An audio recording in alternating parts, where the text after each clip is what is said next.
Based on real event, Operation Ivy Bells.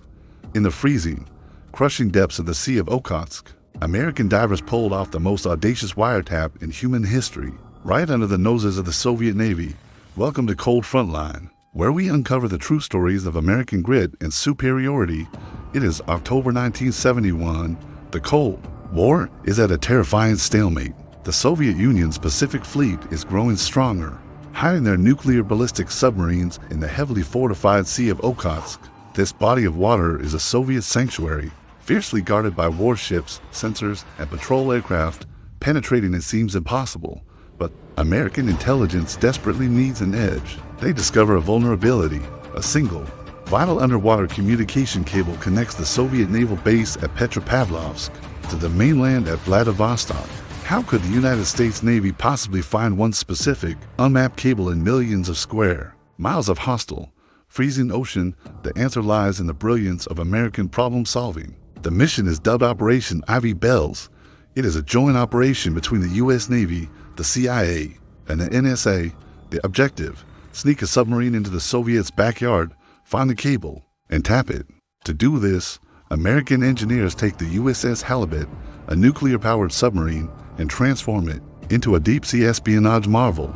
They outfit the Halibut with a secret compartment divers affectionately call the Bat Cave. They add specialized anchoring skids so the massive vessel can physically rest on the ocean floor. The technological superiority of the United States Navy is about to be put to the ultimate test. But again, how do they find the cable?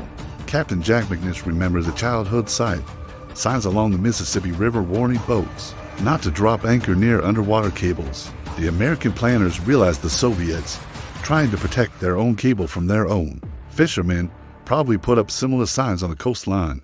They just have to look for the signs. The USS Halibut slips into the Sea of Okhotsk. The tension is suffocating. Above them, the Soviet Navy conducts exercises. A single ping of active sonar, a single mistake in navigation, and the Halibut will be destroyed, likely sparking World War III. They find the signs. They trace the line out into the deep water, but finding the cable is only the first impossible hurdle. Now, they have to physically attach a wiretap at 400 feet deep in freezing, pitch-black water. How will human beings survive this? This is where American bravery takes center stage. The Navy deploys elite saturation divers.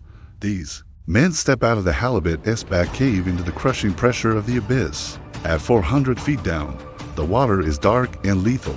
They are operating completely blind, relying on touch and intense training.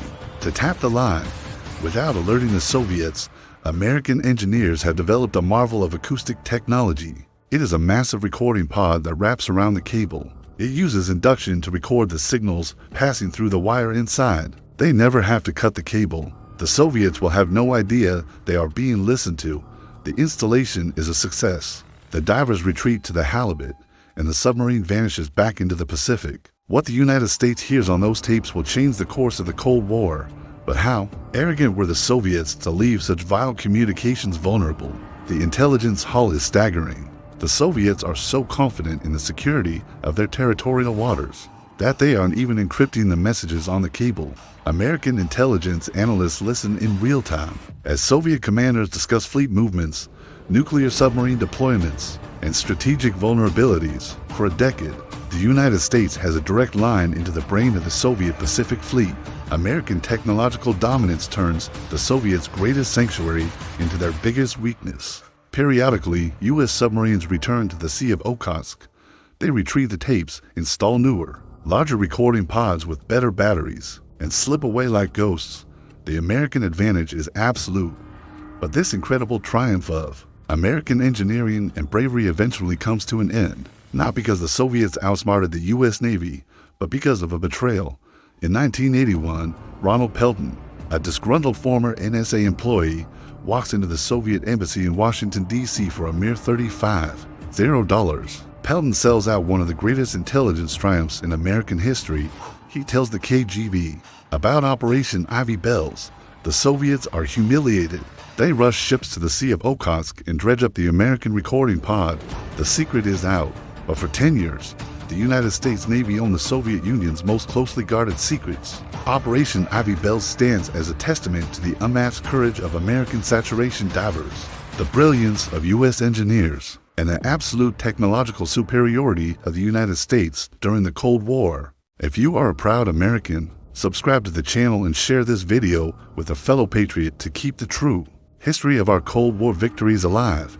Comment below on what you think is the greatest American achievement of the Cold War, and stay tuned for our next episode where we uncover another classified triumph of the U.S. military.